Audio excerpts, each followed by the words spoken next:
Hey everyone, welcome to another episode of Trading Bitcoin with your host Tom Base. I'm going to try and keep it quick because I did a 2-hour live stream with a Bitcoin lore review, which is a show I really like, because it's so informative, and I don't want to, I want to make sure people actually watch it. So I'm going to try and keep this short.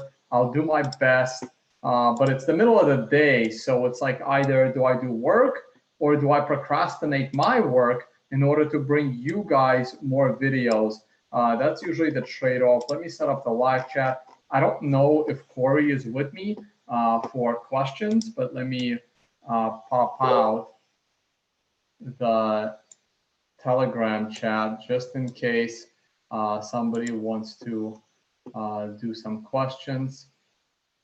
I really hope this is on no notifications. Okay, let me set up my screens here. All right, and weather is nice, but it's not that nice. I have not left the house all day today. I am gonna go eat dinner in Melbourne. Found the perfect meat place, and it's right by my apartment. So people are welcome to join me, of course. Those that are part of my workshop tonight, well, people that are part of my workshop for tomorrow are welcome to join me for some awesome meat food later. All right, let's go to screen share. Please watch the Bitcoin lore review. It was great. It was a really good show. Let me close some of these tabs here. Make this a little bit freer. I'm trying to pay more attention to the whole Bcash disaster. Oh man, I gotta catch up. That would be crazy. What's going on there? But let's just go to screen share.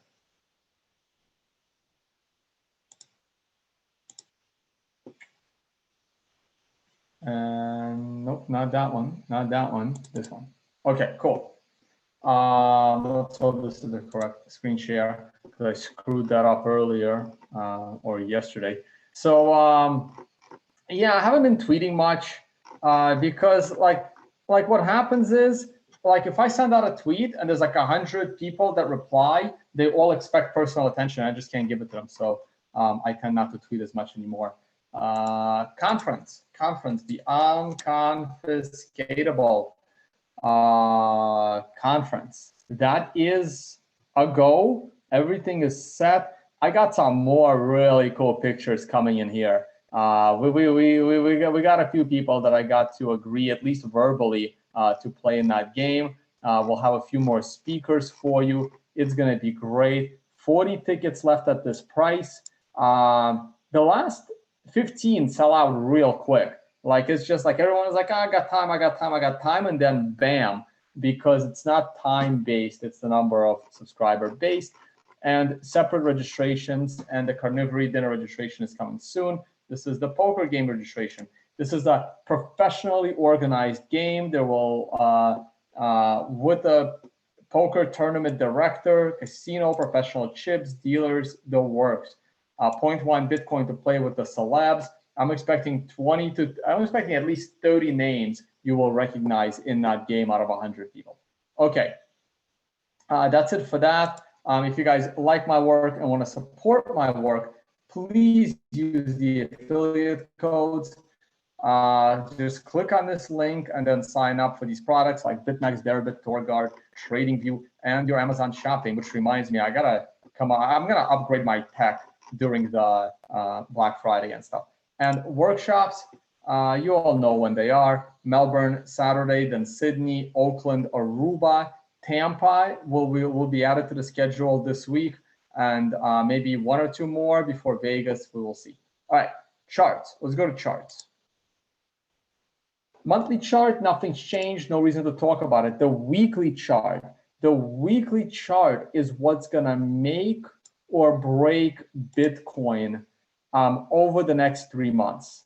This is the chart you want to look at. This, I know I've fudged with this triangle many times. I think this is it. I can't see myself fudging with this triangle anymore. This is it. We have until December.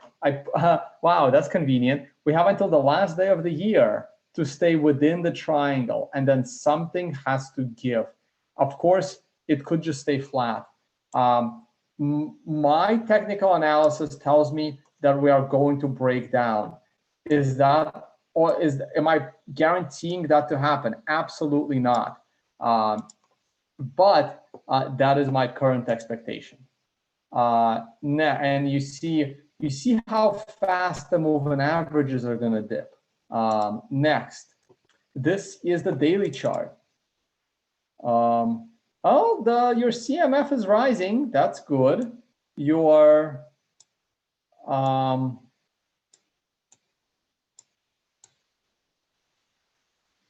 MACD is not bad, and your RSI is not bad. Like, your momentum indicators are not that bearish. They're not that bearish, but the price is totally flat. Totally flat now. But here's the thing though, right? You are back in this channel, the channel from 2015, and I should probably put the mic on me. You are back in the 2015 channel, and I think the bottom of the channel is going to get hit. You got rejected by the setup trend line, and you are back below all three moving averages, the 50, 128, and 200, and they're all trending down. Andre, thank you for your tip. I'll try to remember NVIDIA.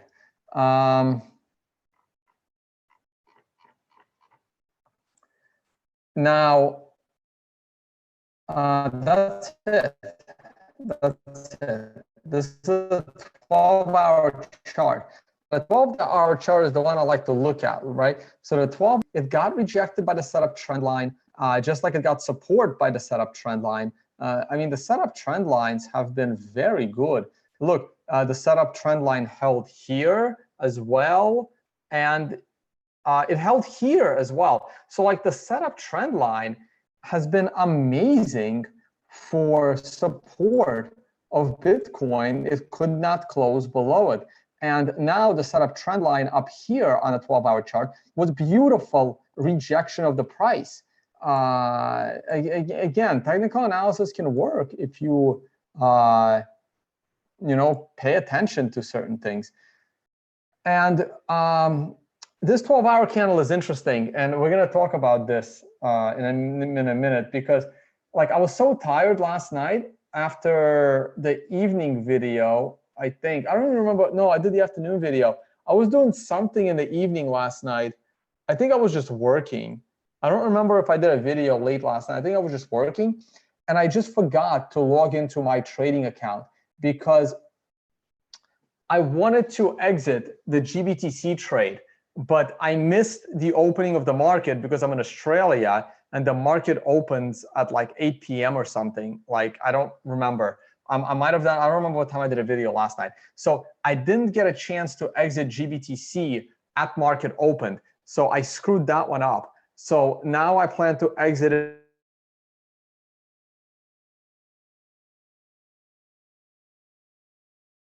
it at some point tonight. So I actually want, I'm going to talk about my GBTC trade. I plan to exit it at next market open, right? So New York is about to go to sleep, and market opens in about 10 and a half hours. Nope, sorry. In about 10 and a half hours, market's going to open. So that's when I can exit my GBTC trade, and I am looking to do that. I should have exited yesterday, but I didn't open the market for the last 2 days. The last time I had stock market open, my broker, was when I entered GBTC, and I haven't opened it since because I've been busy, and like, I missed market open yesterday.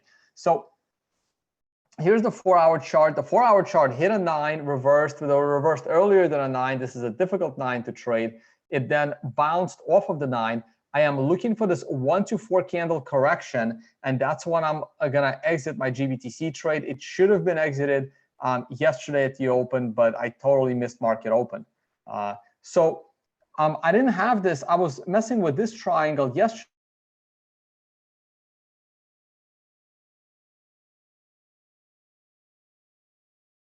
because I think we were doing a video around. But you see how you can extend, see how you can change this triangle when you have more data points. When you have more data points, the triangle becomes even stronger, okay? Even stronger. Like here's how I would have adjusted this triangle after I got off the video yesterday, so I couldn't do it on camera. In fact, you can, oh man, these things are getting in the way. This is the 1 hour chart. So look, I'm sorry, like you can look at different textbooks and they can give you different rules for triangles. I learned triangles one way, someone else might learn triangles another way. So I would probably have kept it here and like that. This would have probably been my triangle. Like I want to hit the maximum number of candles without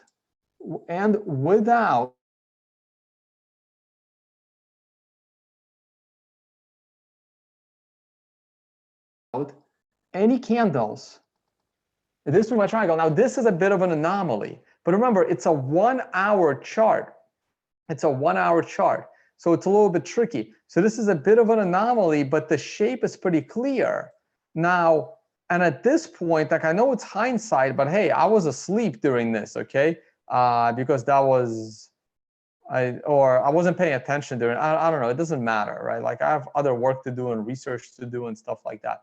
But the point is, you can draw your triangle and you can keep adjusting it until there's no more room to adjust it, and that's fine.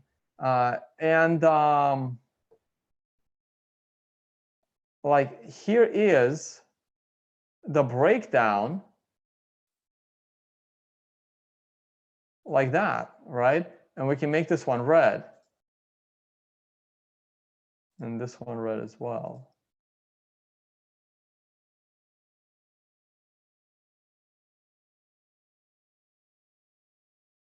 And now you take this and you stick it here. Once it made the triangle again, and there it is, and you got it hit perfectly. And then you came back, well, once again, just like you bounced off of this line here, off of the ascending triangle, you then bounced perfectly back into the descending triangle.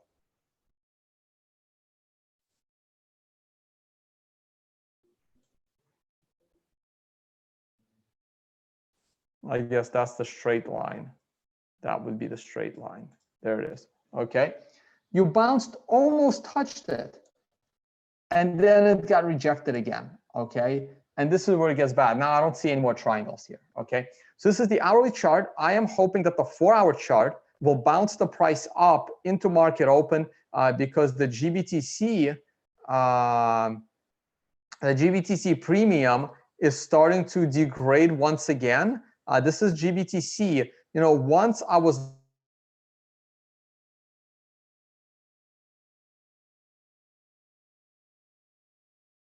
not logged in at market open, well, like I'm going to try and get out of GBTC actually before market open again. I'm going to try and do it in pre-market. Maybe some idiot will sell it to me, you know, at a higher price than it's set to open, and I can arbitrage my exit just like I arbitrage my entry. But like here, the GBTC premium took a little bit of a dive. This was the right trade. It wasn't for a lot of money, but it was the principle of it.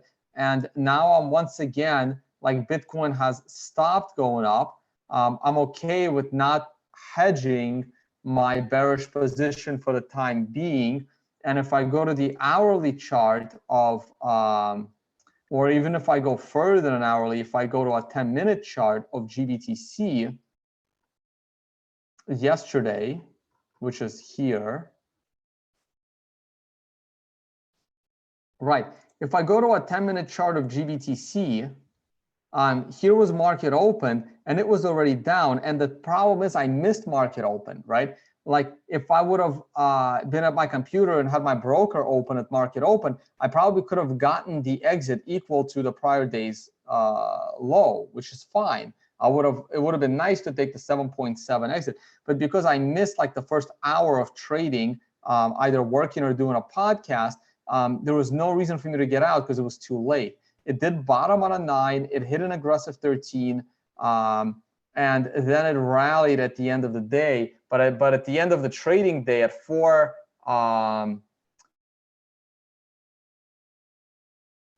p.m. Eastern time, I probably could have, I was already awake, but I was setting up the loss show, and I just, it was just like being on Australian time is not easy. And I probably should have gotten out at the close, but I missed market close just like I missed market open. And but I'm not going to miss market open today. And if I have an opportunity to get out of GBTC at like 7.5 or higher, I'm going to take that exit because I'm not liking what I'm seeing right now. Now the shorts continue to deleverage. There are crazy tweets like this one, for example. Oh no, wait. Tweets and replies.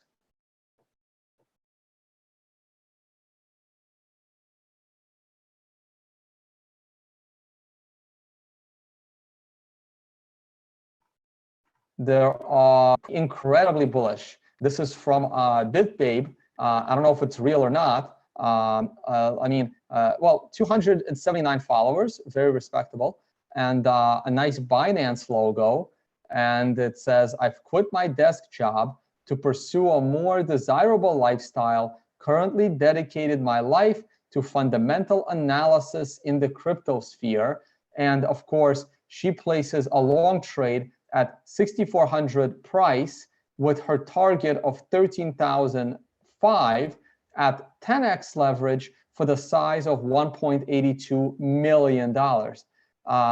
So yeah, tweets like that make me incredibly bearish Bitcoin.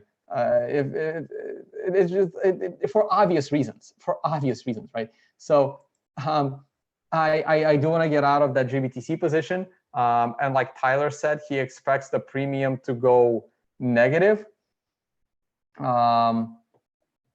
He expects the premium to go negative on GBTC. So I will be, probably going all in at that point into that trade. But any case, I am looking to exit that trade. Okay, how did I get on that? Okay, next, GBTC.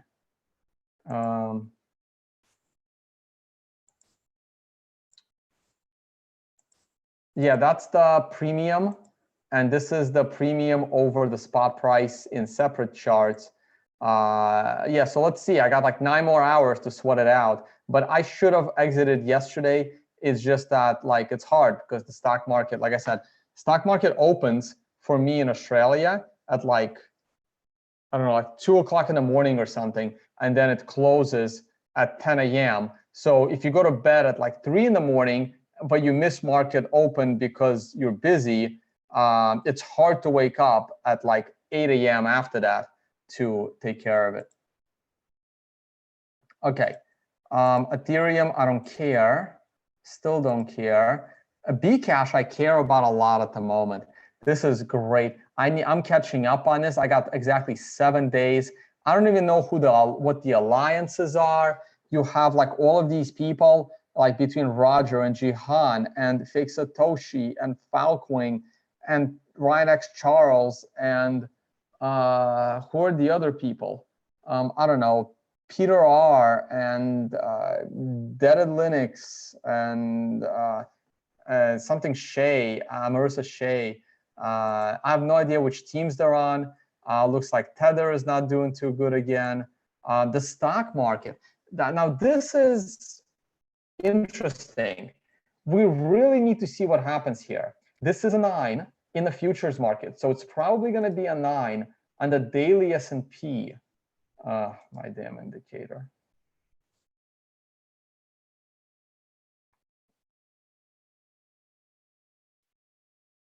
This is probably going to be a 9 on a daily S&P, and but we already had the doji candle, but it wasn't at the high. So let's see what happens here. I really just hope for a 1 to 4 candle correction into the golden cross and then a breakout to the upside. So like I'm going to shorten this arrow because I don't know if it's going to go down that much. I'm going to make this arrow a lot more reasonable, and then we will reevaluate because the futures are holding up. The daily futures are holding. Let's see if this is a breakout candle and then maybe a 9 reversal candle. I'm really, really curious what happens in the stock market tomorrow. And tomorrow is Friday, actually, so it's the last day. So it would be very, very interesting. Oh, this is Tesla. Yeah, somebody wanted me to look at NVIDIA. Let's go ahead and do that. It says the FX watch list, but that's okay. Right, so NVIDIA just held setup trend. This is the weekly NVIDIA. They have earnings coming up? What is earnings? Whoa, are we in another earnings season? It can't be this soon. I think they're just reporting late. Oh, yeah, August. Yeah, they're just reporting really late. Oh, wow. Yeah, you don't want to be in NVIDIA right now because of earnings. Earnings is coming up. So the daily NVIDIA, oh my God, beautifully bounced off of a 9 that didn't stick as a 9. So Wall Street wasn't notified, but those that have my indicator were. And it was bullish, but now it's in a bearish posture. So I would already be out. Like if you went long NVIDIA off of the 9 at the low, you should be out of this trade with a profit, because now it's in a bearish posture with a red 2 below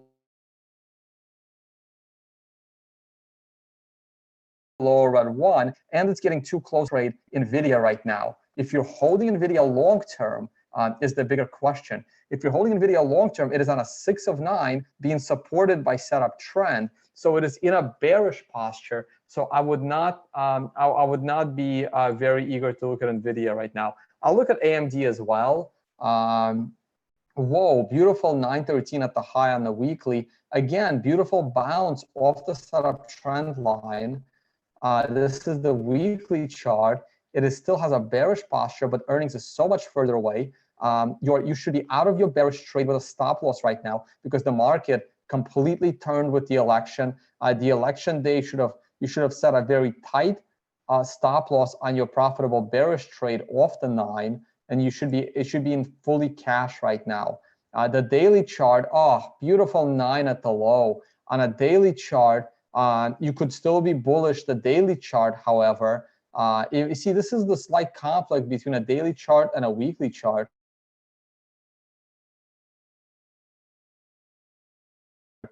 The weekly chart is still in a bearish posture on the daily. So you should be, if you're in a bullish trade using daily time preference, you can still be in this trade bullish. I would be lowering my stop loss somewhere in here. This is where my current stop loss would be on this particular stock. This would be the vicinity of my stop loss, and I would have been bullish right off the 9. Like I would have like higher open, higher high.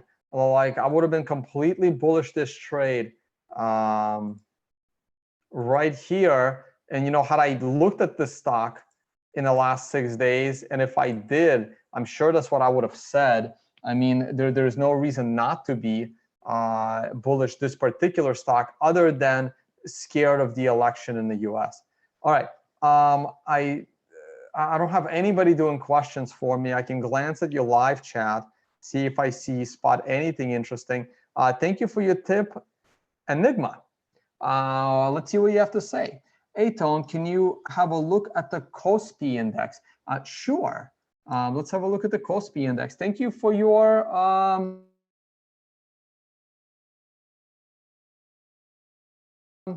I know that's the Norwegian krona donation. Look at indices on the watch list, and let's go to the KOSPI. I think I took a look at it recently. Here's the daily chart of the KOSPI. It's telling me to be fully in cash. Okay, you have a price flip to a green 1, but with 3 bearish candles. And you know what? I'm not sure why I'm looking at it this way. I really need this to be hollow, because this is a much better way to see what's going on. I really prefer the hollow candles. Let me make them darker. I still like my white backgrounds, guys. I can't get used to the dark backgrounds. I'm sorry. Let me make these darker.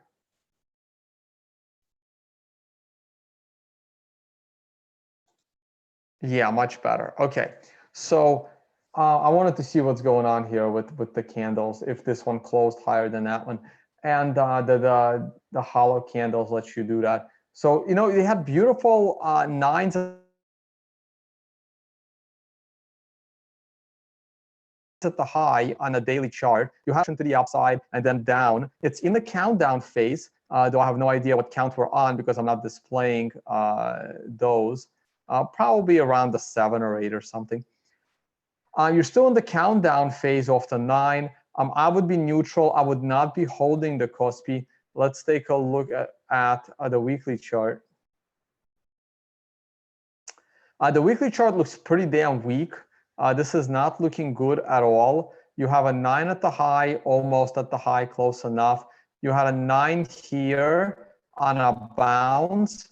It held the price up, but then once it fell below these lows, it was all over. I wouldn't be shorted. I would be totally neutral. I would not be in the Kospi right now. We can put Consensio on it. Yeah, this is terrible. This is a totally bearish posture. And if I was in this index, I would be short, not long. But this is a somewhat of a strong bounce. I would wait for some kind of sign to short it once again as a short play. All right, let's see what else you guys have. It's been about 30 minutes. I'm probably going to end this.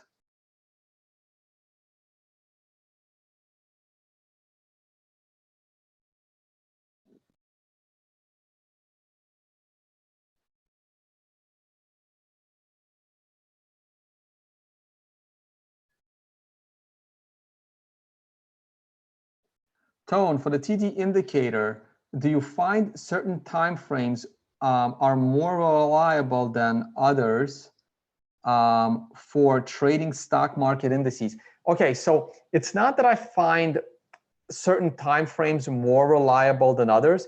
It's just that when I was using the TD indicator, I only used one time frame, right? I only used daily and weekly, and then I entered and exited those trades inside the daily time frame with 10-minute candles. So it's not like I did any research, or it's not like I traded multiple time frames. So I can't answer that question because I've never really done it. Like I always traded while having a job. And then when I started trading full time, I got another job, which is a content creator and a conference speaker and a Bitcoin evangelist, which has taken up significantly more time than my Wall Street job ever has. So it was easier for me to trade with my cell phone from a conference room while I was working on Wall Street than it is for me at the moment.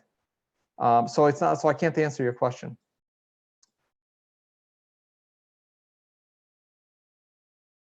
Okay, next. Hi, Tone, can you please mention strategy we can do in BitMax trading at current scenarios? I can't, guys. If I had, first of all, in order for me to give you a proven trading strategy, I would have had to have years of actually researching it, 1, and trading it, 2. I can do that with things that I have spent years researching and years trading. These are TD, which I'm sharing with you. These are also options, which I'm not sharing with you, right?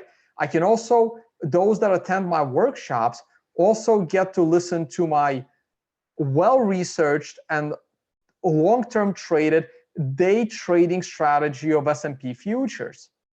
I don't really normally talk about it on videos, but those were proven, workable, money-making strategies. I can share those. I don't have a provable, working, money-making strategy for BitMax because I never spend the time A, researching, and B, trading it. Now go read Ugly Old Gold's articles. I don't understand why in the world he's sharing it, but it certainly works for him. I can't share something that hasn't provably worked for me. So the question that lots of people ask is, if Tone was able to profit from his trading strategies, he would be trading and not talking.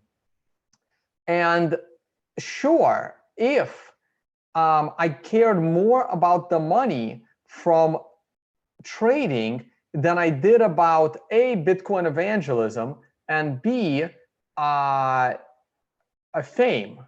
I'm not going to deny it. Like, I kind of like being famous, right? I'm not that famous, but I like being famous. Probably screen share should come off. I don't know why we're looking at the Kospi while doing it. At least let's look at the price of Bitcoin on the hourly chart or something. Oh yeah, I'll turn off the camera, right? So look, so the common question is, or the common criticism is, if Tone could trade, he wouldn't do this. And I have traded, and I have made money trading. And I didn't even need to trade because I was making good money working on Wall Street, which is, if I focused on Wall Street and never focused on trading, I could probably be at least a managing director by now, and possibly even an executive director, or at least I could be an executive director by end of this decade, right? Because by end of this decade, I would have had like 15 to 17 years working experience, plus a master's degree. So I could have been at least managing director, if not an executive director, right? Or at least, I mean, like the different companies have different like rankings and shit. But so I could have been earning, I don't know, $200,000-$300,000 a year right now, easy. I could have probably been pushing $400 to $500 a year by now, okay? If I worked my ass off, which I did not do in my last several years of like I derailed my career by not being, by not working harder than the guy sitting next to me, okay? I was in my first 5 to 7 years there, but in my last 3 years or so, I slowly started tapering off. And if my old coworkers are watching this, they will completely agree. Sorry about that. I had other interests. But so the point is, sure, I could have been making more money right now in trading than I currently do. But I didn't make any money for 2 years building out my reputation. And now in the last year or so, I started to monetize my reputation. So what happens is, when you're a trader, you can't actually make money exponentially. You make money linearly, and then you have another breakthrough, and then you can make a little more money exponentially, but then you're going to make money linearly again. I'm not going to get into why that is, because most strategies do not scale. And if you found the magical formula to break the stock market, it probably won't end well for you with the regulators. Okay. Anyway, I'm not going to get into, and again, I don't want to sound too conspiratorial. You guys know I hate conspiracy theories. So what happens is, when I'm making money linearly, maybe slightly exponentially, in my trading or in my Wall Street career. Your Wall Street career is the same way, right? You make money linearly, and then you have a breakthrough, like a big promotion or a new job, and then you make money exponentially for a little bit, and then you go back to making money linearly. So what happens is, when you quit all that, your income totally drops to zero, like what happened to me. And then you spend near zero, slowly building your reputation, because guess what? If you can build your reputation properly, like for example, Tony Robbins and Gary Vee are almost making money exponentially. So if I keep going at current pace, you could make more money as a celebrity than you could as a trader, because trading, like I said, doesn't scale exponentially. It only trails exponentially in theory. It also scales exponentially when you're working with $1,000. But when you're working with real money, trading doesn't scale exponentially. Profits don't scale exponentially. But profiting on your name can actually scale almost exponentially. Like Tony Robbins is almost a billionaire, right? And he can, charge more and more and more for his for what he does. So it's crazy criticism. It's really crazy criticism, because it's a different business model. It's a completely different business model. And I'm finding this fascinating. I really do. All right, next.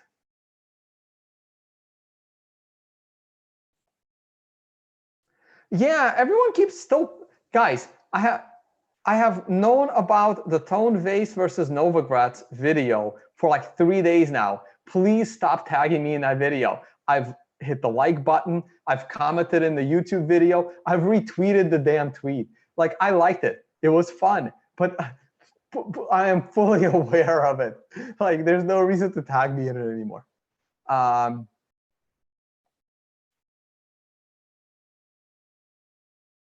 Let's see.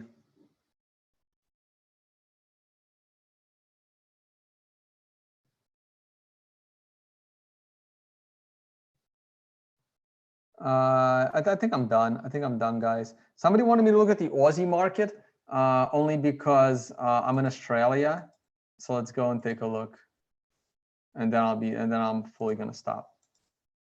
So we want to look at ASX, ASX index.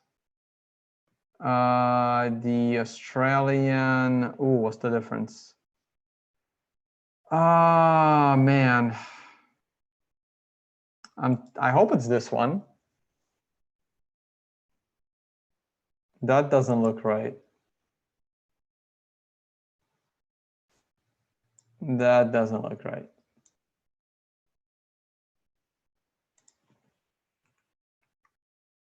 What about this one? That also doesn't look right. What am I missing here, guys?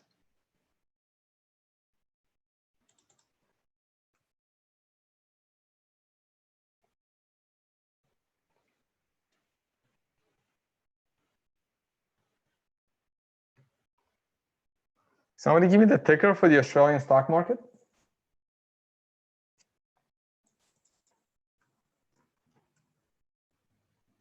Thank you. Got it. That looks better. All right, we got delayed data. That's okay. We're off by probably 15 minutes.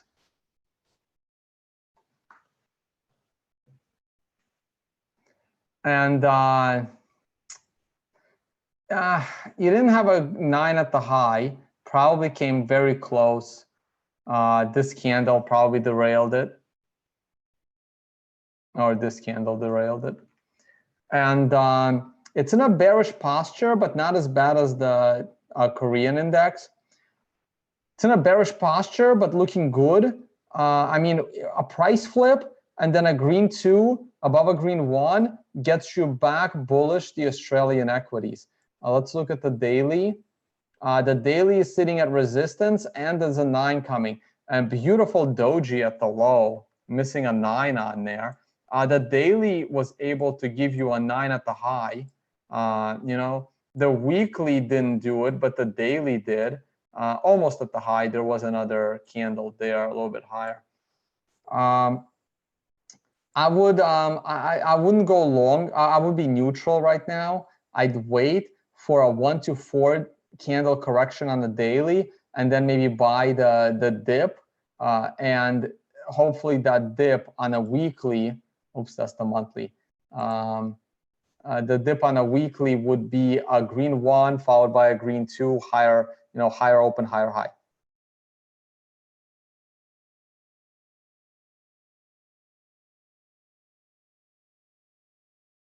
Oh shit! I did not screen share.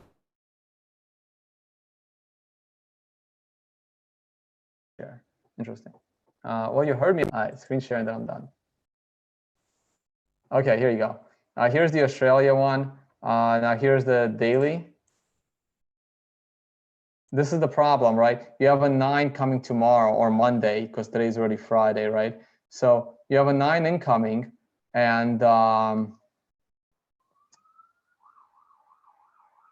nice doji at the low, no 9s though. So you have a 9 coming, wait for the pullback, and then wait for the weekly to give you a price flip to a green number, go above the moving average, and then pick it up from there.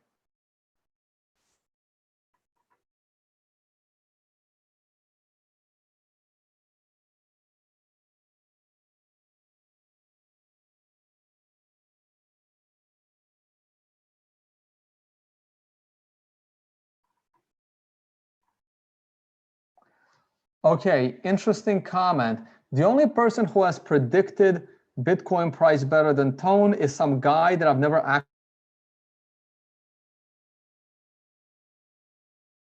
actually heard of. So this is, to me, this sounds like someone's trying to promote a scammer. If I don't know who the person is, I did not, I block spammers and scammers off my channel. I am not scared of anyone because I don't care about other traders. I don't. Like, it's irrelevant to me if you can predict Bitcoin better than me. I don't care. I just don't. I am doing this because I want to do this. And I give you my opinion. I have no interest in trading contests. Like, for example, I put up a contest for a graphic designer. I said, hey guys, I have no expertise in choosing a graphic designer I'm willing to pay money to. Whoever wants to make some cool graphic designs of me, I'm willing to, and I like them, I'm willing to work with them. Professional graphic designers that like my work texted me saying they're not interested in contests, but they are happy to take me on as a client. And I said, well, that's perfectly fine, but I can't choose between 5 professional graphic designers. I have no time to decide if I'm gonna like your work. So I ignored pretty much all of them. And somebody and a bunch of people put in, did free work, free graphic design stuff. And one of them did an amazing job. And he's been my graphic designer ever since. That's why you see the thumbnails, the Unconfiscatable site.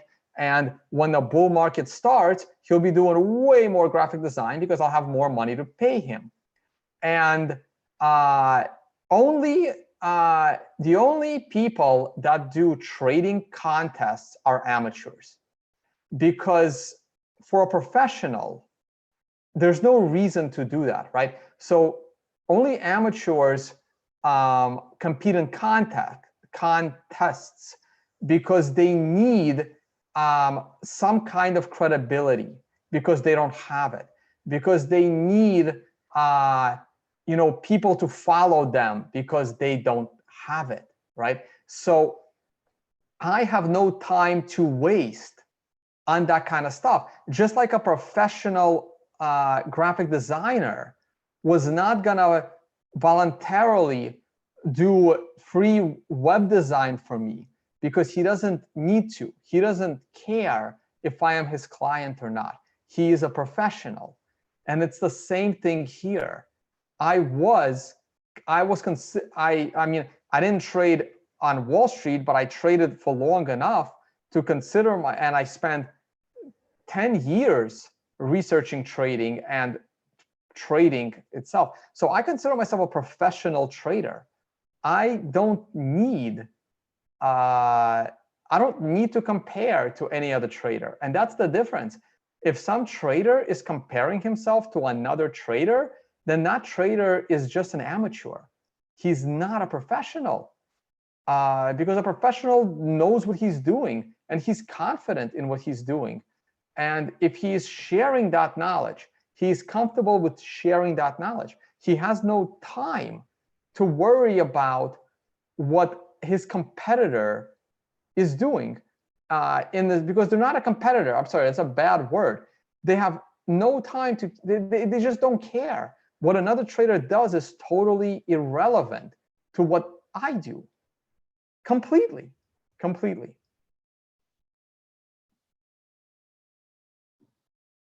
Exactly. We are like professional poker players, do you think a professional poker player cares that that people think that another professional poker player is better than him? He really doesn't.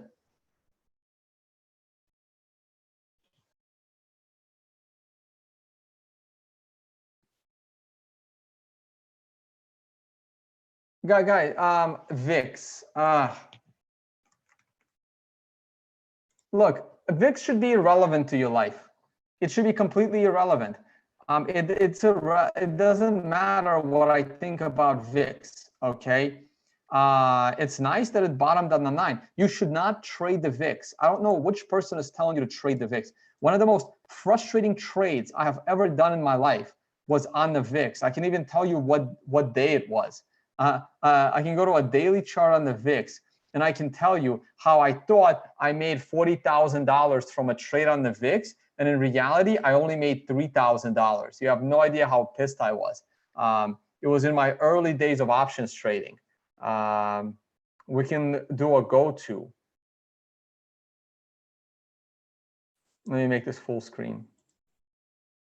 Let me go to first. Where's the go-to? It was in 2010. I'm on a daily chart. It was in 2010, May. I even know the day. Like, guys, I even know the days of when I did certain trades in my life. And this goes back 8 years. Oh, sorry, May, not October. 2010, May, which is 05, 6th. But the trade was executed around late April, but it happened on May 6th, I think, of October. Let's find out. Boom, there it is. There it is. So I executed a trade on the VIX. I went long VIX in late April, like here, like around the lows. Beautiful. I already knew about sequential. I don't remember if I was using it on the VIX.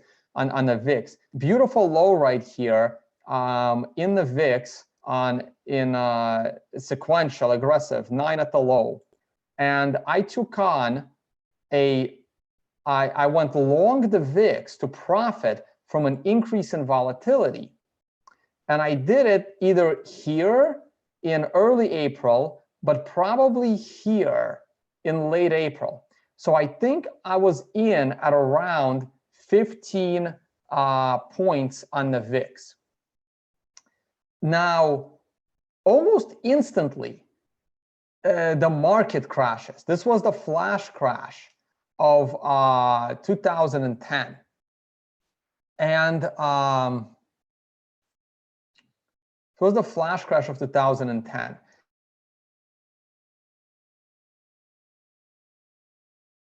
And my options on the VIX, and I bought call options. I forget the strike price, but the strike price was approximately 20. And then the VIX goes to 40 here, and then to 48, to almost 50 there. So the VIX went all the way to 50 from 20. And I had call options at a strike price of 20. So every call option is 100 units. I think I had 10 of these bad boys. And so we're talking 100 units at a $30 intrinsic value at the high. So a $30, maybe I didn't have 10 because that would have been way too much money that I would have made. So $30 on one option is $30,000. Okay, I think I had 2 of them. I didn't make it that high, by the way. Like when the flash crash happened, it went to 40. So my strike price, or maybe my strike price was 25. I don't remember. But let's assume my strike price was 20, right? And I think I had 2 of these options. And it went up. It doubled. It was 20 points in intrinsic value. So an option with 20 points of intrinsic value is supposed to be worth $20,000 plus time value. And I'm like, holy shit, I just bought a couple of options for like $1,000, and each one is now worth $20,000 within like 2 weeks of time. And this is when I learned firsthand what my financial engineering master's degree taught me the opposite of. And I have to find it. So there is this financial economics. I'm getting really deep here. There's this financial economics proof. Those of you that have math degrees have, like, there you do this proof. So we proved in my financial engineering PhD level economics class that the value of an European option and an American option, and I know 90% of you will have absolutely no idea that there are two types of options, American and European. They have to do with the way they expire. There is this proof that their financial value is identical. But in reality, it's not. And what I learned firsthand on that trade is that because my options were European and not American, the value of that option was not worth 20 points plus time value because it was European. And I thought each of my options was worth about $22,000. But when I opened my broker, my option was only worth about $3,000 or $4,000. And I said, what the hell is that? And that's because I had bought like 3 months of time. And the market said, there is no way in hell. And with a European option, you can't execute before your expiration date. All you can do is resell it. And because of that, the option was basically being priced as if the VIX only went up to like 25 instead of 40. And that was one of the most frustrating trades I've ever done, because I should have just shorted the market instead. Like, if you think the volatility is going to go up, just short the market. Because I took the volatility trade and I made very little money, as opposed to having put options on the S&P at the same time. Anyway, and someone asked, what is the worst trade I've ever done? I've never really done, there is no worst trade. There is no bad, like, I've had trades that made a ridiculous amount of money. I've never had trades that lost a ridiculous amount of money, because I knew how to manage my risk. So that never actually happened. I will say that I lost all my money in my first round of trading. I started trading in, I think, 2004, something like that. And in early 2006, I lost all my money trading, and I had to go and look for that job. And that's because I kept shorting the house. I think in late 2006, I got my first finance job in early 2007. By late 2006, I had lost all my money in my trading account because I kept shorting the housing market and it just wouldn't crash. And I started shorting the housing market in late 2005. And by late 2006, I had run out of money shorting the housing market. And I was very disappointed that after I got my job at Bear Stearns, the housing market crashed, causing Bear Stearns to completely implode. That was my, I made other money, like trading. I was doing pretty good, but I kept, like, on the side of my portfolio, I kept shorting and shorting the housing market and my winning trades. Now, the reason why I didn't blow up my portfolio shorting the housing market in early 2005 is because I had other trades that were making me money, like the short-term trades, but my longer-term trades were like shorting the housing market with options, and they just kept expiring worthless and worthless. And then I started to double down on shorting the housing market. And that's how I learned that markets can stay irrational longer than someone can stay liquid, because man, it would have been nice to be another one of those like independent little traders that became a multi-millionaire from nothing, shorting the housing market perfectly. But I was too early. And unfortunately, I mismanaged my risk. shorting the housing market, and I ended up blowing my portfolio up. And then after I got my job and I was able to save up more money, I started a new portfolio in I think late 2009 on the recovery of the market. And then this was one of my most perfect trades, going long the VIX, but I did it with the wrong style option. I should have done it with the American style option on the VIX ETF instead of the European style option on the VIX itself. And after I researched all of that, afterwards, I saw that the premium on the American style option on the ETF is about 5 times higher than the premium on the European option on the index. And this is why, because when the index spikes out of control,